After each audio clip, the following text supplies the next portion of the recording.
I also think that like just in this era of like, I don't know, I feel like in the modern era, like people are so used to either they have curated their social media so that they're only getting what they want to see. So they only get the people who love them. They only get the people who think the same way they do. Mm. Between that and the fact that so many artists, so many rappers, so many famous people in general have their own media platforms in some way now, that like when people actually get real honest like negative feedback, people have never been good about getting it, but I feel like it's gotten a lot worse because you just don't get it as all, you know. There's so many like, I mean, look, like you like how many like YouTube, Instagram clips or whatever clips, how many streamers, album comes out, everyone gets excited, they're streaming, they're quick to get their reactions up, they're doing the whole thing, and it's like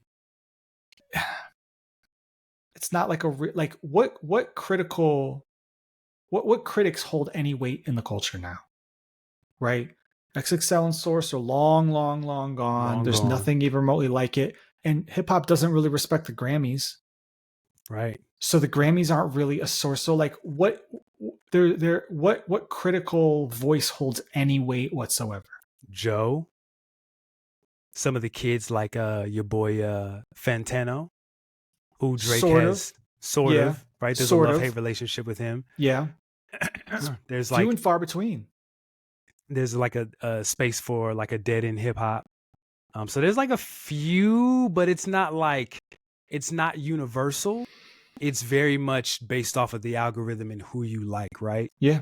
But also like I think this is one of the reasons there's a larger conversation about okay, podcast money is drying up, Spotify is pulling out of podcasts. Why is that? You know why I think that is? Because 95% of these podcasts are trash, right? It's not about genuine discourse. Yeah. It's about the clip.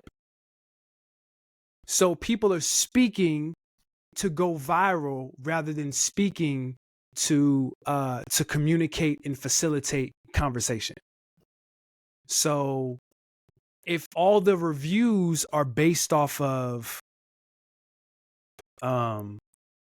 that facility, if all the reviews are based off of what can I say so aggressively to make so that I can go viral, this is beneficial for me, I could care less if you listen to the album. Like that's the point of the review. The review is if this is great, this should make me go listen to it. If it's bad, it should make me avoid it and save my money. Yeah. But the reviews are self-serving. How am I going to review a Doc album, but like it's supposed to come around and be about me? Armand's review of Doc's album, right? That doesn't. Well, because they're both content. Sometimes they're even both consumed in the same app.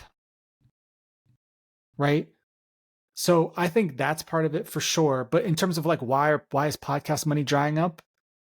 I mean, I can tell you, it's because for a while there was low interest rates in our economy, which meant that startups had a lot of money. They could borrow a lot of money. They were getting a lot of investors. And so if you have listened to podcasts for the last 5 years, there was a time where a podcast would be like, oh, we're sponsored by Squarespace. We're sponsored by this startup. We're sponsored by HelloFresh. We're sponsored all these like new businesses coming in and throwing a lot of money at podcasts, right? That money is drying up because they're not spending money on it. Right? Because it's not just being because it was a lot of these internet businesses. It was this big race to like, we just want to get as much market share as possible. And then we get the biggest market share and then we're going to go public and we're going to cash out. And that's how that's how the investors are going to make their money back. Right. But with interest rates high, money is not as easy to borrow, to get around, less investment. So it's like, well, why are we advertising on podcasts now? Right. The return wasn't there. Also, if everybody is there, then it doesn't really work that way, you know? But unfortunately, a lot of people got into podcasts because they were like, look at all this ad money flying in. How can we lose? You know what I'm saying? So like, there's a the podcast industry is just like, there's going to be a correction, right? At some point. So where are the advertisers advertising now? I mean, people have just stopped advertising in that same way. You know what I mean? Right. I think big companies they'll advertise on like, you know, big shows, right? Like if you listen to like the Bill Simmons podcast, right? Like Okay. he's got Yep. like Bud Light and State Farm and stuff like that Mhm. advertising with him, right? You know what I'm Mhm. saying?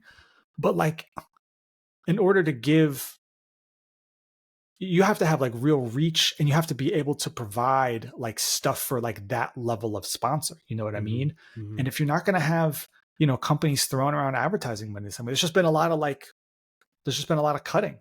And if you're cutting at companies like, you know, because in the tech industry, there was a lot of job loss over the last 18 months, Mhm. you know, even though the rest of the economy is mostly doing either good to actually in some cases really good, but like pockets of it aren't doing well. Tech is one of them.